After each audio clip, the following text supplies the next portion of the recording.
નમસ્કાર, ગુજરાત પાસે વિશેષ રજૂઆત ગુજરાત આઇકન્સમાં હું છું ધ્રુવિશા આપની સાથે. આ શોમાં જનરલી આપણે મોટી હસ્તીઓ સાથે સેલેબ્સની સક્સેસ સ્ટોરીઝ પર ચર્ચા કરતા હોઈએ છીએ. આજે અમે આપને મળાવવા જઈ રહ્યા છીએ સલોની ચૌહાણને, કે જેઓ ક્લિનિકલ ડાયટિશિયન છે, સાથે જેઓ ડાયાબિટીસ એજ્યુકેટર છે, જેઓ ઈટ રાઇટ ગવર્મેન્ટ પ્રોજેક્ટના એડવાઇઝરી કમિટી મેમ્બર છે, અને આ સાથે નારી રત્ન વિમેન્સ એવોર્ડ સહિત અનેક એવોર્ડ્સ જેઓ જીતી ચૂક્યા છે, તેમના નામે મેળવી ચૂક્યા છે, અને સફળતાના શિખરો જેઓએ સર કર્યા છે, તેમની સક્સેસ સ્ટોરીઝ પર આપણે ચર્ચા કરીશું. તો સલોની મેમ, ગુજરાત ફર્સ્ટમાં આપનું સ્વાગત છે. અને સૌથી પહેલા તો તમે અનેક મહિલાઓ માટે ઇન્સ્પિરેશન છો, વિમેન એમ્પાવરમેન્ટનું બેસ્ટ એક્ઝામ્પલ છો. કોર્સ તમારી જર્ની કેવી રીતે સ્ટાર્ટ થઈ, ત્યાંથી સફળતાના શિખરો તમે સર કર્યા છે, એટલે આખી જર્ની વિશે પહેલા તો તમે જણાવો. સૌપ્રથમ તો હું એમ કહીશ કે વિમન એમ્પાવરમેન્ટ, સ્ત્રી સશક્તિકરણ, આ શબ્દ મને ક્યાંક ને ક્યાંક નડતો હોય છે, કેમ કે સ્ત્રી સશક્ત છે જ, એને સશક્તિકરણની જરૂરત જ નથી. ઈશ્વરે જ્યારે સ્ત્રીનું સર્જન કર્યું ત્યારે એની અંદર યુટ્રસ એટલે કે ગર્ભાશય ફિટ કર્યું, ત્યારે ઈશ્વરને પણ ખબર હતી કે આ એટલી સશક્ત છે કે પોતાની અંદર એક નવા જીવને મોટું કરી શકે છે અને એને જન્મ આપવાની ક્ષમતા રાખે છે. એટલે સશક્તિકરણ શબ્દ તો આપણે ન જ કહીએ, કેમ કે સશક્ત જ છીએ, બસ આપણે સાથે સાથે થોડા લાગણીશીલ છીએ એટલે જ આપણે બીજાની લાગણીઓ કરીએ છીએ, બીજાની કદર કરીએ છીએ, બીજાની કિંમત કરીએ છીએ, અને એટલે જ આપણે પોતાની ઈચ્છાઓને સાઈડ ઉપર કરીએ છીએ અને આપણા કુટુંબીજનોની ઈચ્છાઓને આપણે આગળ કરીએ છીએ. એટલે સ્ત્રીઓ પહેલાંના સમયમાં કદાચ એટલું બધું બહાર નહોતી જતી, બટ હવે એટલી કેપેબલ છે કે પોતાના સાથે સાથે પોતાની પ્રવૃત્તિઓની સાથે સાથે એ આગળ વધે. એટલે સ્ત્રી સશક્તિકરણ હું એમ કહીશ કે તો ઈશ્વરે પહેલાથી બાય બોર્ન આપ્યું છે, એમાં સશક્ત થવાની જરૂરત જ નથી. અને એટલે સલોની બેન એક ગોડ ગિફ્ટ કહી શકાય. હા, દરેક સ્ત્રી ઉપરવાળા તરફથી ગિફ્ટ જ છે. એક્ઝેક્ટલી. અને તમારી જર્ની વિશે પણ થોડું કહેશો. આ સાથે એ પણ જાણવું છે સલોની બેન કે તમારી જીવનનો એ ટર્નિંગ પોઈન્ટ કયો હતો, સ્પાર્ક કઈ હતી, કોણ ઇન્સ્પિરેશન હતું? ટર્નિંગ પોઈન્ટની વાત કરીએ તો મારી દીકરી, અમે લોકો જ્યારે કિચનમાં કામ કરતા હતા ત્યારે મેં એને પૂછ્યું કે બેટા તું મોટી થઈને શું બનીશ? ત્યારે બહુ જ નાની હતી, બહુ જ નાની એમ. તો મને કહે કે મમ્મી હું તમારી જેમ રોટલી વણીશ. તો મને એમ થયું કે મમ્મી બેટા એજ્યુકેટેડ છે એવું નથી, હું આ કામ કરું છું કેમ કે મને પસંદ છે. એટલે ત્યારે મને એવું થયું કે જો હું આ એક્ઝામ્પલ સેટ કરીશ તો એના માઇન્ડમાં આ જ વસ્તુ રહેશે કે સ્ત્રીઓ ફક્ત ઘરકામ માટે હોય છે. એટલે ત્યારથી મને વિચાર આવ્યો કે ના, હું જે છું, હું જે કરી શકું છું એ પણ સાથે સાથે કરીએ. હા, રોટલી વણવું એ મારો શોખ છે, કેમ કે મારા ઘરના વ્યક્તિઓને હું ગરમ રોટલી ખવડાવવી પસંદ કરું છું. પણ આજે મારી ડોટર સેકન્ડ યર MBBSમાં છે અને મને ખુશી છે કે મેં એની સામે એક સારું એક્ઝામ્પલ આપ્યું છે. એક્ઝેક્ટલી. સલોની મેમ, હવે એ જાણવું છે કે તમે ક્લિનિકલ ડાયટિશિયન છો, ડાયાબિટીસ એજ્યુકેટર પણ છો, અનેક તમારા દેશ વિદેશમાં પણ USA, ઓસ્ટ્રેલિયા સહિતના કન્ટ્રીઝમાં તમારા ક્લાયન્ટ્સ છે. તો કેવી રીતે ક્લાયન્ટ્સને મેનેજ કરો છો? અને આ સાથે એ પણ જાણવું છે, અત્યારે વડાપ્રધાને મેદસ્વીતાને લઈ એટલે કે ઓબેસિટીને લઈ અભિયાનની શરૂઆત કરી છે. અત્યારે 21st સેન્ચુરીમાં સૌથી વધારે કોઈને એક પ્રોબ્લેમ હોય તો એ છે ઓબેસિટીનો. તેના માટે શું કરવું તેને લઈને અલગ અલગ રિવ્યૂઝ અલગ અલગ સોશિયલ મીડિયામાં લોકો જોઈએ અને એને ફોલો કરવા લાગે છે, બટ એક્ઝેક્ટલી શું કરવું જોઈએ તેના વિશે તમે જણાવો. ઓબેસિટી એક એવો રોગ છે કે જે બીજા 10 રોગોને ઇન્વિટેશન આપે છે, જેમ કે ડાયાબિટીસ છે, હાઇપરટેન્શન છે, થાઇરોઇડ છે, PCOS છે, એવા કેટલાય રોગ છે જે ઓબેસિટીને લીધે આવે છે. એટલે સરકારશ્રીએ જે ઓબેસિટી માટેની ઝુંબેશ ઉપાડી છે એ ખૂબ જ અગત્યની છે, મહત્ત્વની છે. હું ક્લિનિકલ ડાયટિશિયન છું એટલે હું રોગો સાથે કામ કરું છું, અને જે કંઈ પણ રોગ રિલેટેડ છે, મારા જેટલા પણ પેશન્ટ છે એમાં સૌથી વધારે મારું જે મેજર મારી જે કહી શકાય કે વર્ક છે એ ડાયાબિટીસ રિવર્સ કરવામાં છે. ડાયાબિટીસ જનરલી એમ કહે છે કે diabetes can't B reversible, but you can manage it, અને તમે HbA1c લેવલ નોર્મલ લેવલ સુધી લાવી શકો છો જો લાઇફસ્ટાઇલમાં થોડા ફરક કરો. એટલે સરકારશ્રીએ પણ આ વિશે સારી જાગૃતતા કેળવી છે, જે ખૂબ ગર્વની વાત કહેવાય. બટ હવે તમારી પર્સનલ લાઈફ વિશે જો આપણે ચર્ચા કરીએ તો ફેમિલી સપોર્ટ વિના તમારું અહીંયા પહોંચવું એ થોડું ટફ રહેતું હોય છે, અને ફેમિલી સપોર્ટ છે જેના કારણે તમે અહીંયા છો. તમારા હસબન્ડનો કેવો સપોર્ટ છે, પર્ટિક્યુલરલી જ્યારે એક વિમેન હોય એની પ્રોફેશનલ પર્સનલ બંને લાઈફને સારી રીતે મેનેજ કરી રહી છે? આપે તો એક્સપિરિયન્સ પણ કર્યો છે, આપના ચાઇલ્ડ પણ છે, આ બધાને એક સાથે મેનેજ કરવું, આ સાથે તમારે અલગ અલગ ઇવન ગવર્મેન્ટ કમિટી જે આખું ઈટ રાઇટ જે સંસ્થા છે તેમાં તમે કમિટી મેમ્બર પણ છો, એટલે એ ફંક્શન્સમાં પણ જવાનું હોય, શેડ્યુલ એકદમ બિઝી હોય, આ બધું કેવી રીતે મેનેજ કરો છો?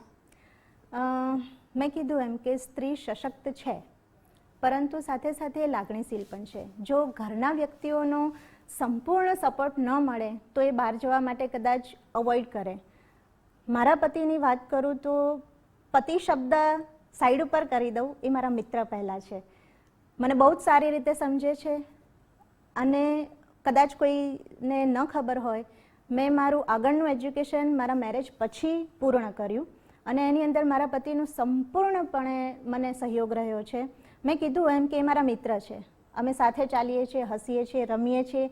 મારા સપના મારી આંખોમાં હોય અને પૂરા કરવાની ધગસ એનામાં છે, એ મેં જોયું છે. અને એટલું પણ નહીં, ઇવન મારી કોઈ ઇવેન્ટ હોય, મારું કોઈ પ્રોગ્રામ હોય, મારા બાળકોના કોઈ હોય, તો એ ઓલવેઝ મને એમ કહે છે કે ના હું તારી સાથે તું આગળ વધ. એટલે પતિ તો એ મારા પછી બન્યા, અમે સૌ પ્રથમ મિત્રો બન્યા, પછી અમારા લગ્ન થયા. બટ એ મારા એવા મિત્ર છે કે મને એની સિવાય બીજા કોઈ મિત્રની જરૂર ક્યારેય પડી નથી. મારી જિંદગી એની સામે એક ખુલ્લી કિતાબ છે, અને મને એનો ગર્વ છે કે મારી પાસે આટલા સરસ મિત્ર છે કે જે મારા પતિ છે. સલોની મેમ, હવે એ જણાવશો કે ઇન્સ્પિરેશન તમારી લાઈફનું કોણ છે? મારી લાઈફનું ઇન્સ્પિરેશન મારા માતા પિતા, કેમ કે એણે મને પડતા શીખવાડ્યું, પડ્યા પછી ઉઠતા શીખવાડ્યું. મને મારા ફાધરે 2 વસ્તુ શીખવાડી હતી કે વ્યક્તિ જીવનમાં 2 વસ્તુ કરે, કાં તો ફાઇટ કરે કાં તો ફ્લાય કરે. ફ્લાય કરતાં મેં શીખ્યું નથી, અને જે ફાઇટ કરતાં શીખ્યું છે એ મારા પિતા પાસેથી શીખ્યું છે. એટલે પેરેન્ટ્સનો આમાં ખૂબ હું થેન્ક્સ કહું છું, અને દિલથી, કે જો એમણે મને પડતા ન શીખવી હોત તો હું ઊભા થતાં ન શીખી હોત. એક્ઝેક્ટલી. અને હવે સલોની મેમ, એ જાણવું છે, જેવી રીતે તમારા ક્લાયન્ટ્સ છે એ આજે કોઈ એક પર્ટિક્યુલર એરિયા માટે નથી, વર્લ્ડ વાઇડ તમારા ક્લાયન્ટ્સ છે, એ યુએસએ, ઓસ્ટ્રેલિયા, અલગ અલગ કન્ટ્રીઝના ક્લાયન્ટ્સ પણ તમે મેનેજ કરી રહ્યા છો. તમારા ક્લાયન્ટ્સને તમે કેવી રીતે મેનેજ કરો છો, કેવા કેવા ક્વેશ્ચન્સ તમે સામે આવતા હોય છે, આખું તમે કેવી રીતે મેનેજ કરી રહ્યા છો, એના વિશે જણાવશો. અહીંયાના ક્લાયન્ટ્સ જે છે એમાં તો બહુ એટલો ઇશ્યુ નથી થતો, કેમ કે ફિઝિકલ વર્ક હોય અને બીજા ઓનલાઈન આપણા ટાઈમિંગમાં કોઈ ઇશ્યુ નથી થતા હોતા.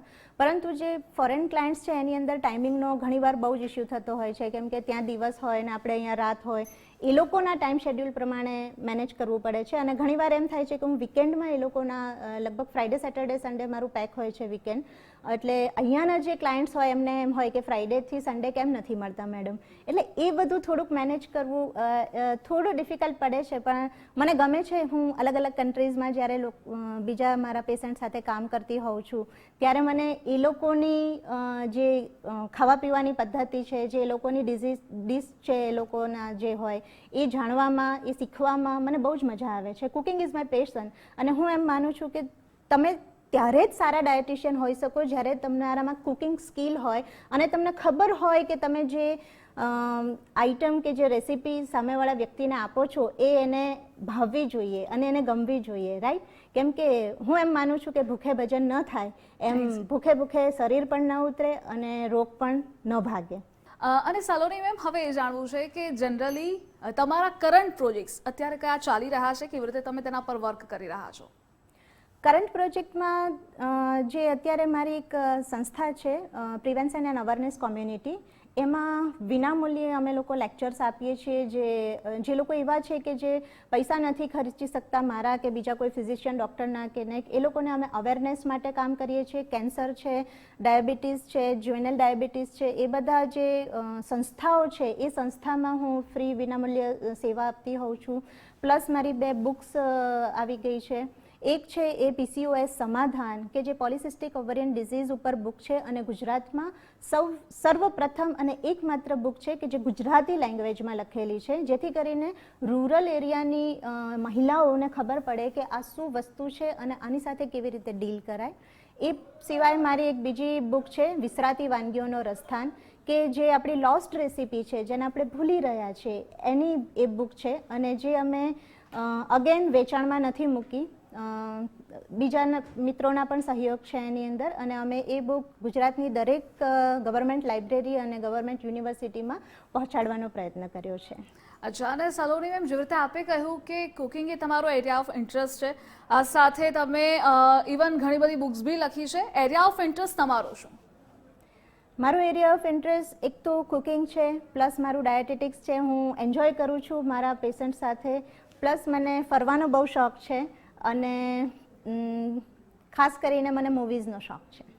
અચ્છા, ઓકે. તો જનરલી તમારા પેશન્ટ સાથેનો કોઈ એવી મુમેન્ટ કે જે એકદમ મેમોરેબલ રહી હોય, અને ઇવન એમના તરફથી એવા રિવ્યૂઝ મળ્યા હોય, અથવા તો એમને જે રિઝલ્ટ જોઈતું હોય બહુ શોર્ટ ટાઈમમાં ક્વોલિટેટિવ મળી ગયું હોય, અને આ સાથે એ બી સલોની મેમ જાણવું છે કે બીજા જે આપ ક્લિનિકલ ડાયટિશિયન છો, બીજા ડાયટિશિયન અને આપના આ બંનેમાં પ્રોફેશનમાં ડિફરન્સ શું છે? કોઝ ઘણા લોકોને એ પણ નથી ખ્યાલ હોતો. લુક, ન્યુટ્રિશનિસ્ટ એટલે દરેક વ્યક્તિ જે ન્યુટ્રિશનનો કોર્સ કરે છે પોતાને ન્યુટ્રિશનિસ્ટ કહી શકે છે.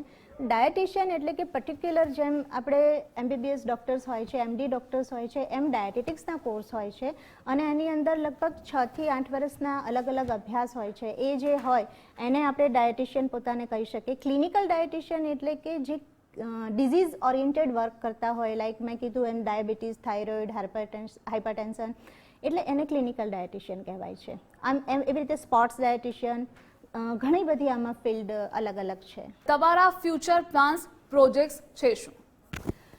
ફ્યુચર પ્લાનમાં અત્યારે જે હું કરી રહી છું એ મારી 3rd બુક ઉપર હું કામ કરી રહી છું, જેમાં કુપોષિત બાળકો અને બીજા એવા બાળકો કે જે ચૂઝી હોય છે, રાઈટ, કે અમુક જ ફૂડ ખાતા હોય છે, કે ના મને આ જ વસ્તુ જોઈએ છે, આ જ ખાવું છે, એ લોકો માટે ટોડલરની પર્ટિક્યુલર રેસીપી બુક લખી રહી છું, કે જેની અંદર બધી જ વસ્તુઓ એડ કરી શકાય. ઇનોવેટિવ રેસીપીઝ છે કે જે મધરને બનાવવામાં પણ ઇઝી હોય અને બાળકો એ જોઈને જ ખાવા માટે પ્રેરિત થાય, એવી રીતની એક રેસીપી બુક મારી આવી રહી છે. ઓવરઓલ એક હેલ્ધી લાઈફ માટે તમારો મેસેજ લોકોને? હેલ્ધી લાઈફ માટે મેં તમને પહેલાં જ કીધું, 4 જ વસ્તુ જરૂરી છે. એક તો સ્ટ્રેસ ફ્રી રહેવું પોસિબલ નથી, આઈ નો, દરેકની લાઈફમાં સ્ટ્રેસ હોય છે, બટ સ્ટ્રેસને મેનેજ કરતાં શીખવું પડે છે. જો તમારું સ્ટ્રેસ તમને મેનેજ કરતાં આવડી જાય તો તમારી સ્લીપ એકદમ પ્રોપર હોય, જેને આપણે સાઉન્ડ સ્લીપ કહીશું, એ હોય તો. અને બીજું 3rd નંબર, પ્રોપર ડાયટ, કે જે તમારા બોડીને, તમારા ડિઝીઝને, તમારી તકલીફોને, તમારી ફિઝિકલ એક્ટિવિટીને અનુરૂપ હોય છે, એ પ્રમાણેનો ડાયટ. અને લાસ્ટ કે ફિઝિકલ એક્ટિવિટી. એક એ જાણવું છે કે તમારા અને તમારા ક્લાયન્ટ સાથેની મેમોરેબલ મુમેન્ટ? એમ તો ઘણી બધી છે, કેમ કે જ્યારે પણ કંઈક સારું થાય ને ત્યારે મને બહુ જ ખુશી થતી હોય છે. એમાંથી એક હું તમારી સાથે શેર કરીશ.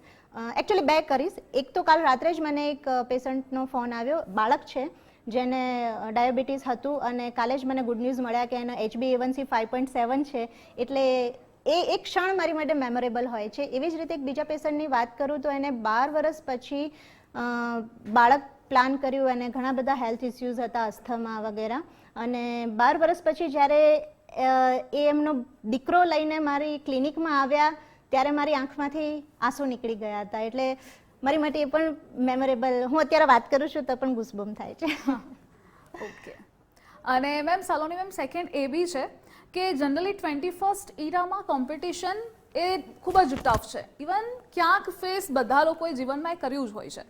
યંગસ્ટર્સે એ કોમ્પિટિશન ફેસ કરવા માટે, એમના સર્વાઈવલ માટે કેવી રીતે ઇઝીલી એ સર્વાઈવ અને ટફ ફાઇટ આપી શકે, એમના માટે તમારો મેસેજ શું?